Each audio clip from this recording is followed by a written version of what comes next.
Kung feeling mo hindi ka lumalapit dun sa goals mo at nawawalan ka ng pag-asa, tumingin ka dun sa actions na ginagawa mo.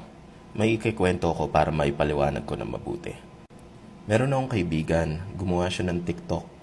Ngayon, gusto niyang mapalaki yung TikTok account niya. And everyday, binabantayan niya yung mga followers niya. Ngayon, nalulungkot siya na yung mga followers na nakuha niya in the past few days, nakikita niya nawawala. Tapos nawawalan siya ng gana at hindi siya nag-post ng bagong mga TikTok videos. Ang nagiging resulta is, pakonti ng pakonti yung nagiging followers niya.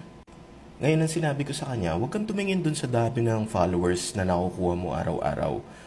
Tumingin ka dun sa videos na ina-upload mo araw-araw. Dahil yung videos na ina-upload mo, kontrolado mo yon. And kung gusto mo mas maraming followers, then gumawa ka ng mas maraming videos. Sinabi ko sa kanya na yung followers darating yan as long as mag-provide ka ng magandang content.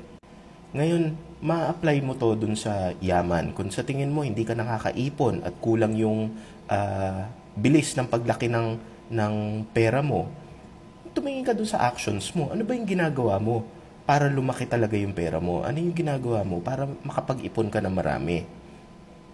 And yun yung gawan mo ng action.